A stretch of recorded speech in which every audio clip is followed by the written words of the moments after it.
नमस्कार, प्रयास एकेडमी के ऑनलाइन प्लेटफॉर्म पे आपका हार्दिक स्वागत है। हम लोग राष्ट्रपति शासन पढ़ रहे थे और राष्ट्रपति शासन को हम लोगों ने 3 भागों में अलग अलग क्लासों में हम लोगों ने इसको बांटा है, जिसमें से हमारी 2 क्लासें कंप्लीट हो चुके हैं। अनुच्छेद 352 की और अनुच्छेद 352 की कौन सी, राष्ट्रीय आपात हम लोगों ने पढ़ लिया था। और दूसरे नंबर पे हमारा जो राष्ट्रपति शासन है अनुच्छेद 356, हम लोगों ने इनको कहीं ना कहीं विस्तार पूर्वक पढ़ लिया है। और आज बहुत छोटा सा टॉपिक आपका आपातकालीन शक्तियों का है और वो है वित्तीय आपात। जैसे हम लोगों ने राष्ट्रीय आपात, राष्ट्रपति शासन को पढ़ा है और उसी के क्रम में अगला कहीं ना कहीं जो एक आपातकाल है वो कौन सा आपातकाल है, वित्तीय आपातकाल है। तो वित्तीय आपातकाल भारतीय संविधान के किस अनुच्छेद में है? तो वित्तीय आपातकाल भारतीय संविधान के अनुच्छेद 360 में है। किस अनुच्छेद में? अनुच्छेद 360 में वित्तीय आपात का वर्णन दिया गया है। मतलब राष्ट्रपति के पास जो आपातकालीन शक्तियां हैं, तो राष्ट्रपति के पास आपातकालीन शक्तियां तो अनुच्छेद 352 के तहत जब राष्ट्रपति को ऐसा आभास हो जाए कि देश में अब कहीं ना कहीं बाहर आक्रमण होने वाला है या फिर देश में कहीं ना कहीं युद्ध जैसी स्थितियां बन गई हैं, युद्ध हो रहा है, या फिर देश में आंतरिक कहीं ना कहीं विद्रोह हो गया है। और आंतरिक विद्रोह कैसा? शस्त्र के साथ, कहीं ना कहीं अस्त्र के साथ लोग सड़कों पर उतर आए हैं। और ऐसा अगर आभास राष्ट्रपति को होता है तो राष्ट्रपति अनुच्छेद 352 का प्रयोग करता है। तो ये तो हम लोग पढ़ चुके थे, अनुच्छेद 352 में क्या राष्ट्रीय आपात है। दूसरा हम लोगों ने राष्ट्रपति शासन अनुच्छेद 356 में पढ़ा था। राष्ट्रपति शासन आपका 2 आधारों पर लगाया जाता है और एक क्या होता है, राज्य में कहीं ना कहीं संवैधानिक तंत्र की विफलता के आधार पर राज्यपाल के कहने पर लगाया जाता है। और दूसरा आपने देखा था कि अगर कोई भी राज्य केंद्र की बात को नहीं मानता, अर्थात केंद्र के द्वारा दिए गए सुझाव को, केंद्र के द्वारा बनाई गई विधियों को अगर अपने राज्य में नहीं मानता है, तो ऐसी स्थिति में प्रधानमंत्री से कहलवा करके, प्रधानमंत्री से भी कहीं ना कहीं प्रधानमंत्री के माध्यम से राष्ट्रपति से कहलवा करके राज्य में राष्ट्रपति शासन लगाया जा सकता है। तो इसी क्रम में हम लोग आगे बढ़ेंगे और इसी क्रम में जब हम लोग आगे बढ़ेंगे तो अगला हमारा कहीं ना कहीं आपातकालीन जो शक्तियां हैं, अगली जो आपातकालीन शक्तियां जो हमारी बनेंगी वो बनेंगी हमारी कौन सी, वित्तीय आपातकाल। कौन सा बनेगा हमारा, वित्तीय आपातकाल। तो वित्तीय आपातकाल क्या होता है?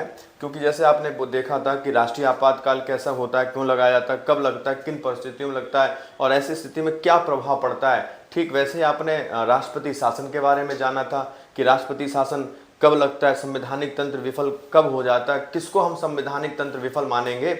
इन सब बातों पे हम लोग चर्चाएं कर चुके थे और 2 आर्टिकल के माध्यम से हमने 2 क्लासों में आपातकालीन उपबंध हम लोगों ने जान लिए थे। और ये छोटा सा कहीं ना कहीं क्लास वित्तीय आपात का जो है आखिरी कहीं ना कहीं अनुच्छेद 360 का हम अध्ययन करने वाले हैं।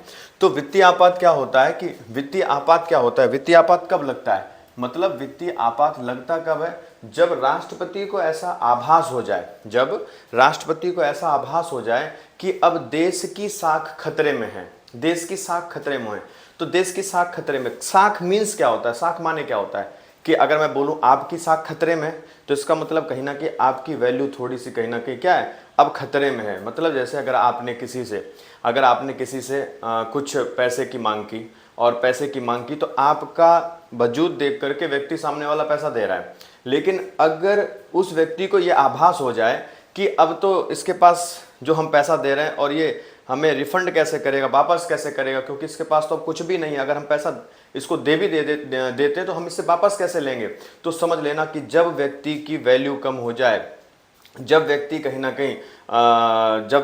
कहीं पैसे को किसी से मांगने के लिए कहीं ना कहीं बैठा और सामने वाला पैसा देने के लिए कहीं ना कहीं तैयार भी है, लेकिन ऐसी स्थिति में उसको डाउट हो रहा है कि नहीं इसकी स्थिति अब गंभीर है। जब हम पैसा देते थे तब इसकी स्थिति ठीक थी, लेकिन अब इसकी स्थिति कैसी है, अब इसकी स्थिति थोड़ी सी दयनीय हो गई है, अब ये पैसा वापस नहीं कर पाएगा, इसलिए अब हम इसको पैसा नहीं देंगे। तो ये क्या होता है, व्यक्ति की साख होता है। इसलिए राष्ट्रपति क्या काम करता है कि जब राष्ट्रपति को यह आभास हो जाए कि देश की कहीं ना कहीं वित्तीय साख, जो देश की वित्तीय साख है वो खतरे में है, तो ऐसी स्थिति में राष्ट्रपति आपातकाल का ऐलान करता है।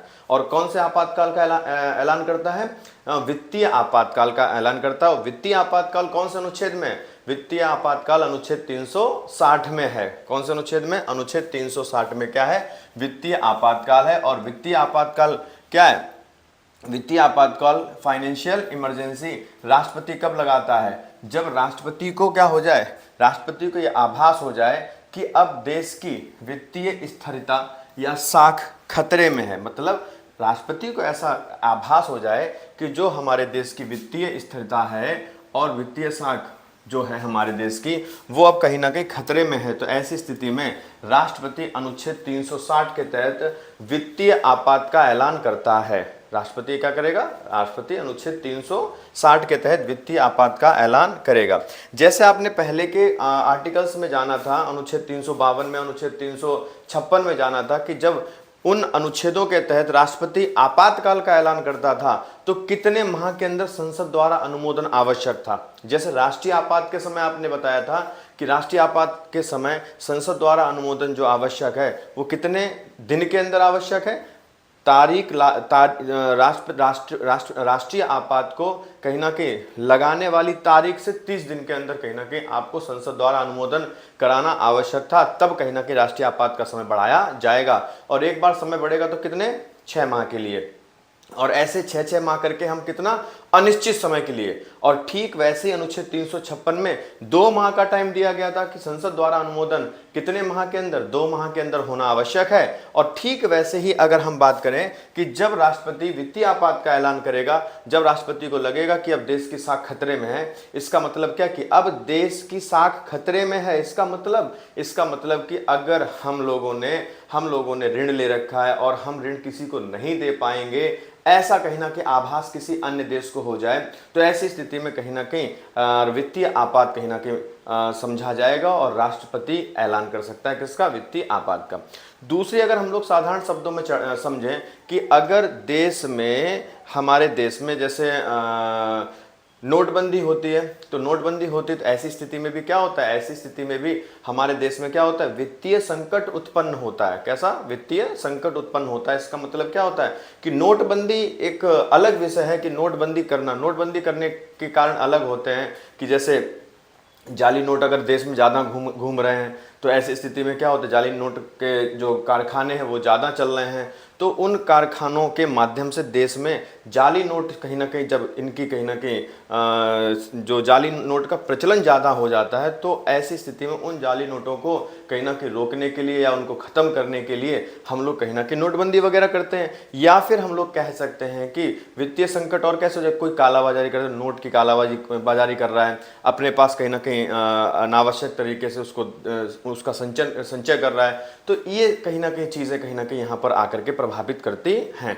तो अभी क्या होता है कि वित्तीय संकट हमारा अलग अलग प्रकार जैसे मैंने बोला कि जब हमारे देश में लगे कि अब हमारे देश में वित्तीय संकट है, जैसे कोरोना काल में एक बार प्रतीत हुआ था कि वित्तीय संकट आ गया था। इससे पहले हमारा कहीं ना कहीं 2023 में नोटबंदी के समय कहीं ना कहीं स्थितियां कहीं ना कहीं ऐसी हुई थी कि हाँ, अब कहीं ना कहीं वित्तीय संकट कहीं ना कहीं उत्पन्न हो सकता है। लेकिन 2023 में हम लोग इतना ज़्यादा महसूस नहीं कर पाए थे, क्योंकि 2023 में जो नोटबंदी हुई थी वो हमारी नोटबंदी क्या हुई थी? मुद्रा का विमुद्रीकरण हुआ था। और मुद्रा का विमुद्रीकरण ही क्या कहलाता है कि पुरानी मुद्रा को बदल करके नई मुद्रा का प्रचलन शुरू करना। तो हम लोगों ने 2000 का नोट जो चल रहा था वो बंद कर दिया था 2023 में। लेकिन इससे पहले भी कहीं ना कहीं जो मुद्रा का विमुद्रीकरण किया गया था उसमें हमने देखा था कि कुछ ऐसी कहीं ना कहीं स्थितियां झलकी थी कि अब वित्तीय संकट कहीं ना कहीं लग सकता है। तो ऐसा हम लोग कहीं ना कहीं जब हमारे यहाँ नोटबंदी हुई तब तक कहीं ना कहीं संकट कहीं ना कहीं उत्पन्न होता दिखाई दिया। लेकिन अभी तक एक बार भी वित्तीय आपात लगाया नहीं गया हमारे देश में। जैसे अनुच्छेद 352 का प्रयोग 3 बार किया गया। अनुच्छेद 352 का प्रयोग कितनी बार किया गया? 3 बार किया गया।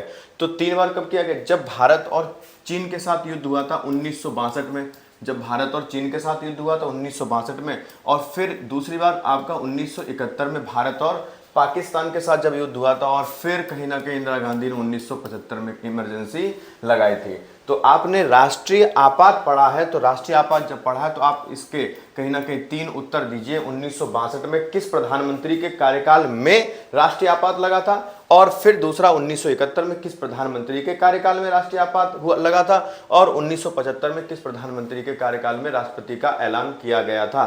क्योंकि इसमें से हो सकता है कि आप कहीं ना कहीं इनको बड़ी आसानी से बता सकते हैं। तो अब थोड़ा सा प्रश्न को करते हैं कठिन, और कठिन कैसे करेंगे कि 1962 में, 1971 में, 1975 में आप बताएंगे किस राष्ट्रपति ने राष्ट्रीय आपात का ऐलान किया था। थोड़ा सा टफ हुआ क्योंकि प्रधानमंत्री रोज चर्चा का विषय रहा है, ये आपको क्लियर होगा। तो अब जब क्वेश्चन पूछेगा राष्ट्रपति दे देगा यहाँ पे, तो अब थोड़ा सा सोचना पड़ेगा, ठीक है। तो आप इसको कहीं ना कहीं बाकायदा कमेंट में बता सकते हैं, या फिर आप कहीं ना कहीं इसकी जानकारी करके आप इसमें कहीं ना कहीं आप अपने मैसेज के माध्यम से यहाँ पे हमें बता सकते हैं।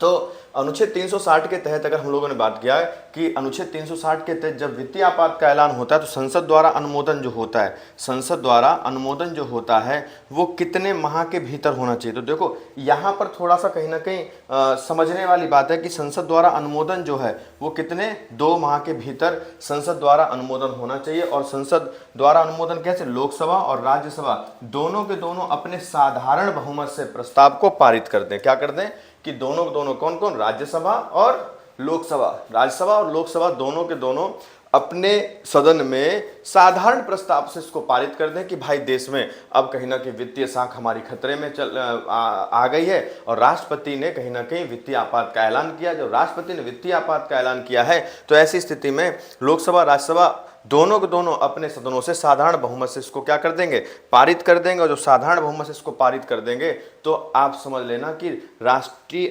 तो आप समझ लेंगे वित्तीय आपात जो है हमारा वो कहीं ना कहीं बढ़ा दिया जाएगा। अर्थात उसी दिन से हम लोग देखेंगे कि वित्तीय आपात कहीं ना कहीं हमारा बढ़ गया है। तो जैसे आपने देखा था कि इससे पहले के 2 आपातकालीन उपबंध में आपने जाना था कि राष्ट्रीय आपात और राष्ट्रपति शासन में आपने 2 चीजें कहीं ना कहीं जानी थी। और वो 2 चीजें ये जानी थी कि अगर संसद अनुमोदन कर रही तो एक बार में 6 महीने के लिए कहीं ना कहीं वो आपातकाल बढ़ाया गया था। लेकिन यहाँ पर ऐसा नहीं है। यहाँ पर जब संसद अनुमोदन कर देगी तो फिर समझ लो अब क्या वित्तीय आपात आपका शुरू हो गया। और वहां पर क्या था, वहां 6 महीने का टाइम दिया गया था कि 6 माह तक कहीं ना कहीं वह आपातकाल वैध होगा।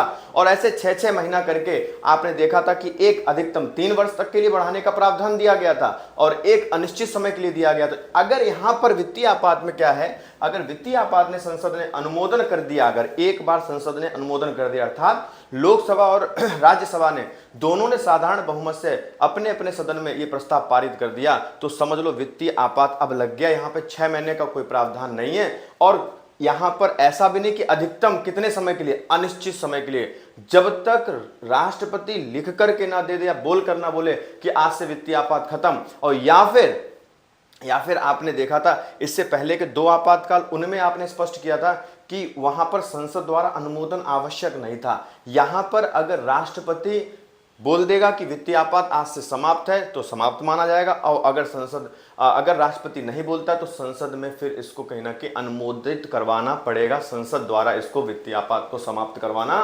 पड़ेगा। तो अब जब वित्तीय आपात कहीं ना कहीं जब लगता है तो ऐसी स्थिति में क्या होता है, वित्तीय आपात जब लगता है तो ऐसी स्थिति में क्या हो जाता है, ऐसी स्थिति में जो नियंत्रण होता है, जैसे मैंने बोला कि राज्य और केंद्र की जब बात करेंगे, संघ और कहीं ना कहीं प्रांत की जब बात करेंगे तो संघ शक्तिशाली है। वित्तीय आपात कहीं ना कहीं जब राष्ट्रपति ने लगाया है तो ऐसी स्थिति में राष्ट्रपति को आभास हो गया ना, केंद्र के मंत्रिमंडल को कहीं ना कहीं आभास हो गया ना कि अब हमारे देश की वित्तीय साख खतरे में, तो अब हम कहीं ना कहीं अपने देश में जो पैसा है उसको थोड़ा सा कम खर्च करेंगे, हम उसको थोड़ा सा बचा के रखेंगे, क्योंकि अपनी रेपो बना के रखनी है, अपनी वैल्यू बना के रखनी है। क्योंकि अगर हम लोग कहीं ना कहीं पूर्ण रूप से कहीं ना कहीं पैसे को बचाने का काम नहीं करेंगे तो ऐसी स्थिति में हमारी साख वास्तव में खतरे में पड़ जाएगी। और जब एक बार हमारी साख खतरे में पड़ गई तो हम ब्लैक लिस्टेड भी हो सकते हैं।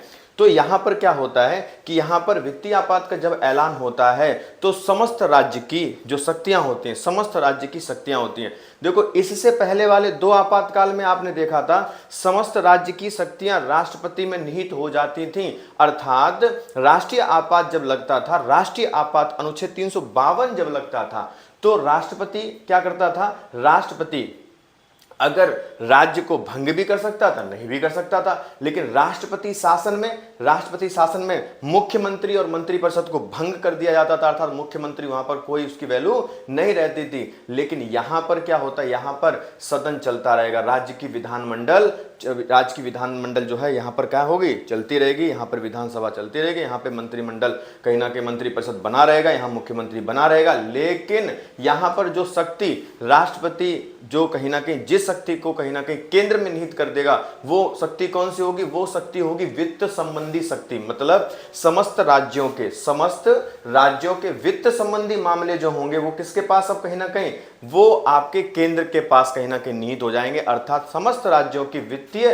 संबंधी जो कहीं ना कहीं शक्तियां होंगी वो किसके पास आ जाएंगी? अब आ जाएंगी किसके पास? अब केंद्र के पास निहित हो जाएंगी। मतलब केंद्र का नियंत्रण, अर्थात केंद्र सरकार राज्यों के वित्तीय मामले पर नियंत्रण कर लेती है और उन्हें निर्देशित करती है। मतलब ऐसा नियंत्रण कर लेगी राज्य के वित्तीय मामले पर कि राज्य अपनी मर्जी से अब कोई भी अपने राज्य में वित्त संबंधी कोई निर्णय नहीं ले सकता है। अर्थात कोई भी, जैसे निर्माण कार्य चल रहे हैं किसी राज्य में, अगर किसी राज्य में आपातकाल लगा हुआ और आपातकाल का जब ऐलान हो गया है, तो किसी राज्य में अगर निर्माण कार्य चल रहे हैं, सड़कें बन रही, पुल बन रहे हैं और भी बहुत सारे विकास कार्य चल रहे हैं राज्य में, तो ऐसी स्थिति में क्या उन विकास कार्यों को रोक दिया जाएगा? क्यों? क्योंकि अब आपको धन एकत्र करना है, धन का संचय करना है। क्यों? क्योंकि हमारे देश में आपातकाल है। और कौन सा आपातकाल है? वित्तीय संकट हमारे देश में कहीं ना कहीं जन्म ले चुका है। तो ऐसी स्थिति में समस्त राज्यों में विधानसभाएं होती हैं, उन विधानसभाओं में जो भी वित्त संबंधी मामला होगा वो केंद्र के नियंत्रण में होगा। अर्थात अगर ज्यादा आवश्यकता लग रही है कि भाई अब इस राज्य में इतना कहीं ना कहीं पैसा चाहिए या इतना कहीं ना कहीं धन चाहिए, तो ऐसी स्थिति में क्या होता है? ऐसी स्थिति में यहां पर साफ साफ बोला गया कि केंद्र में संसद कहीं ना कहीं उस राज्य के लिए वित्त संबंधी मामले का निर्णय करेगी। अर्थात अगर कोई पैसा पारित भी होगा, कोई पैसा दिया भी जाएगा उस राज्य को, तो राज्य के विधानमंडल में, राज्य की विधानसभा में उसको नहीं पारित किया जाएगा। वो कहां होगा? वो केंद्र में निहित हो गई। क्यों? वित्त संबंधी समस्त शक्तियां किसमें निहित हो गई हैं? वित्त संबंधी समस्त शक्तियां केंद्र में निहित हो चुकी हैं। तो जब वित्त संबंधी समस्त शक्तियां केंद्र में निहित हो गई हैं, तो ऐसी स्थिति में क्या होगा कि उस राज्य का वित्त मामला संसद में कहीं ना कहीं सुना जाएगा, अर्थात संसद में देखा जाएगा। संसद अगर उसको पारित करेगी तो उस राज्य को कहीं ना कहीं आपातकाल के समय उसको कुछ मुहैया करवाया जा सकता है। अदरवाइज वित्तीय संकट देश में लगा है तो कुछ भी नहीं होगा। समस्त राज्यों कि जो कहीं ना कहीं वित्त मंत्री होंगे वो बिना केंद्र के परामर्श से अपने सदन में कोई भी वित्त मामला को प्रस्तुत नहीं कर सकते। अर्थात जो धन विधेयक होगा या फिर जो वित्त विधेयक होगा, राज्य का वित्त विधेयक और राज्य का धन विधेयक जो होगा, वह कहीं ना कहीं बिना केंद्र की अनुमति से राज्य में कहीं ना कहीं प्रस्तुत नहीं किया जा सकता। कुल मिलाकर आपको ये समझना है कि ऐसी स्थिति में केंद्र का नियंत्रण हो जाता है राज्य सरकारों पर, कहीं ना कहीं केंद्र का नियंत्रण हो जाता है। लेकिन राज्य सरकारों के किस विषय पर? वित्तीय विषय पर कहीं ना कहीं केंद्र का नियंत्रण हो जाता है। लेकिन ऐसी स्थिति में प्रभाव क्या पड़ता है? प्रभाव ये पड़ता है कि जैसे वित्तीय संकट कहीं ना कहीं जन्म ले चुका है, तो जब वित्तीय आपात कहीं ना कहीं लग गया है, तो अब वित्तीय आपात लग गया है भाई, तो वित्तीय आपात लग गया है, तो अब वित्तीय आपात में हमें पैसा को संचित करना है, पैसे को रोकना है। जब हमने राज्यों के विकास कार्य रोक दिए तो पूरे देश में जितने सरकारी कर्मचारी होंगे, जितने भी सरकारी कर्मचारी होंगे, इनके वेतन और भत्तों में से कहीं ना कहीं कटौती भी राष्ट्रपति कर सकता है। लेकिन ध्यान रखना, आपातकाल के दौरान सिर्फ एक व्यक्ति, कौन? राष्ट्रपति है, जिसके वेतन और भत्ते में कटौती नहीं की जाएगी, चाहे फिर वो कैसा भी आपातकाल हो। आपातकाल के दौरान राष्ट्रपति के वेतन और भत्ते कम नहीं किए जा सकते। इसके अलावा राज्यों के जो हाईकोर्ट के मुख्य न्यायाधीश हैं, राज्यों में जो हाईकोर्ट के मुख्य न्यायाधीश हैं, उनके वेतन भत्तों में भी कटौती कर दी जा सकती है। सुप्रीम कोर्ट के जो न्यायाधीश हैं, उनके वेतन भत्तों में कटौती कर दी जा सकती है। या जितने भी सरकारी कर्मचारी हैं, जो भी सैन्य बल में, अर्धसैन्य बल में हैं, तो इनके वेतन और भत्तों में कटौती की जा सकती है। अगर वित्तीय संकट जन्म लिया है तो जितने सरकारी कर्मचारी, इनके वेतन कहीं ना कहीं क्या किए जा सकते हैं? उस समय के लिए थोड़े से कम किए जा सकते हैं। और अगर वेतन कम कर दिया और तुमने हो हल्ला कर दिया, वेतन कम कर दिया, जैसे वेतन की कटौती, राष्ट्रीय आपात लगा हुआ है और आप सरकारी कर्मचारी हैं, और आप सरकारी कर्मचारी, राष्ट्रीय वित्तीय आपात लगा हुआ है और आप सरकारी कर्मचारी, और जब वित्तीय आपात लगा हुआ, आप सरकारी कर्मचारी हैं और आपका वेतन कम आया और तुमने धरना दिया और प्रदर्शन किया, तो फिर आप समझ सकते हो आप ये सब कोई काम नहीं कर सकते, क्योंकि वित्तीय संकट के समय राष्ट्रपति को यह अधिकार दिया गया है कि ऐसी स्थिति में, ऐसी विषम परिस्थितियों में आप सरकारी कर्मचारियों के वेतन में कटौती कर सकते हैं। अगर आपने कहीं ना कहीं कुछ भी उसके विरोध में कोई प्रदर्शन करने का कार्य किया तो आप समझ सकते हो व्यवस्थाएं बिल्कुल कहीं ना कहीं दुरुस्त मिलेंगी आपको उसमें। ठीक है, तो आपने देखा जैसे कि राज्यों के सरकारी कर्मचारियों के वेतन और भत्ते में कटौती कर दी जाती है। सभी धन विधेयक को राष्ट्रपति के विचार के लिए आरक्षित कर दिया जाता है और सुप्रीम कोर्ट और हाई कोर्ट के जजों के वेतन में भी कटौती के निर्देश दिए जाते हैं। मतलब कि वही बात है ना, हमने आपको बताया कि वित्तीय संकट है तो फिर क्या लाया सुप्रीम कोर्ट का मुख्य न्यायाधीश, क्या लाया हाई कोर्ट का मुख्य न्यायाधीश, सबके वेतन भत्ते में कहीं ना कहीं कटौती की जाएगी। ये यहाँ से सर्वोच्च न्यायालय के मुख्य न्यायाधीश से लेकर के सिपाही तक के वेतन और भत्ते में कटौती करी जा सकती है। कब? वित्तीय संकट जब हमारे देश में होगा, ऐसी स्थिति होगी। यहाँ स्पष्ट रूप से कहीं ना कहीं एक न्यायिक समीक्षा के माध्यम से कहीं ना कहीं एक बात रखी गई थी। वो कब रखी गई थी? 44वां संविधान संशोधन 1978। तो इसमें ये बात रखी गई थी कि वित्तीय आपातकाल की घोषणा न्यायिक समीक्षा के अधीन है। अर्थात आप ध्यान कहीं ना कहीं लगाकर इसको समझ सकते हैं कि अगर इससे पहले आपातकाल आपने पढ़े, राष्ट्रीय आपात पढ़ा, आपने राष्ट्रपति शासन पढ़ा, लेकिन वित्तीय आपात जब आप पढ़ रहे हैं इसको, तो वित्तीय आपात जब लगाया गया है, अर्थात अनुच्छेद 360 का प्रयोग राष्ट्रपति ने किया है, तो राष्ट्रपति ने अगर 360 का प्रयोग, अनुच्छेद 360 का प्रयोग किया है, तो इस आपातकाल की न्यायिक समीक्षा की जा सकती है। अर्थात इसे न्यायालय में चुनौती दी जा सकती है। किसको? अनुच्छेद 360 जब लगाएगा राष्ट्रपति, तो यहां पर क्या होता है, इसको न्यायालय में चुनौती दी जा सकती है। ध्यान रखने योग्य बात है कि कौन से आपातकाल को न्यायालय में चुनौती दी जा सकती है, तो अनुच्छेद 360 को कहीं ना कहीं न्यायालय में चुनौती के रूप में रखा जा सकता है। आगे अगर देखते हैं कि अगर यहाँ पर राष्ट्रपति शासन, यहाँ पर वित्तीय आपात राष्ट्रपति द्वारा कहीं ना कहीं लगाया गया है, तो ये इसकी अवधि क्या होगी? जैसे मैंने बोला कि अगर एक बार अनुमोदित होने के बाद में यह अनिश्चित काल तक जारी रहता है, जब तक कि राष्ट्रपति द्वारा इसे वापस ना ले लिया जाए या संसद द्वारा इसे समाप्त ना कर दिया जाए। ये क्या कहना चाहता है? संसद द्वारा इसे समाप्त ना कर दिया जाए, ये साफ यही कहना चाहता है कि संसद द्वारा समाप्त ना कर दिया जाए। इसका मतलब संसद द्वारा इसका अनुमोदन, संसद द्वारा इसका अनुमोदन कर दिया जाए। किसके लिए? समाप्ति के लिए। किसके लिए? समाप्ति के लिए संसद द्वारा या तो अनुमोदन करे या फिर राष्ट्रपति इसको कहीं ना कहीं वापस लेने का ऐलान कर दे।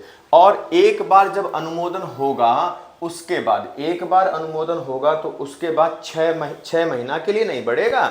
एक बार अनुमोदन होगा तो अनिश्चित काल तक जारी रहेगा। ये कहीं ना कहीं वित्तीय आपातकाल की कहीं ना कहीं विशेषता है। और वित्तीय आपातकाल को हम लोगों ने कहीं ना कहीं जाना है। हम लोगों ने लगभग अब भारतीय संविधान में वर्णित समस्त तीनों कहीं ना कहीं आपातकालीन शक्तियां जो राष्ट्रपति को दी गई थी, हम लोगों ने समझ ली हैं। और कोई भी समस्या अगर आपको है तो आप अपनी बात को कहीं ना कहीं कमेंट के माध्यम से बता सकते हैं। और अब आपने राष्ट्रपति की जो आपातकालीन शक्तियां हैं इनको पढ़ लिया है, तो अब हम लोग कहीं ना कहीं एक बार प्रयास करेंगे कि राष्ट्रपति शासन से अब तक की परीक्षाओं में कौन कौन से क्वेश्चन अभी तक आए हैं, तो हम प्रयास करेंगे कि वो क्वेश्चन भी आपको कहीं ना कहीं इसी के माध्यम से आपको कहीं ना कहीं दे दिए जाएं। ठीक है, धन्यवाद।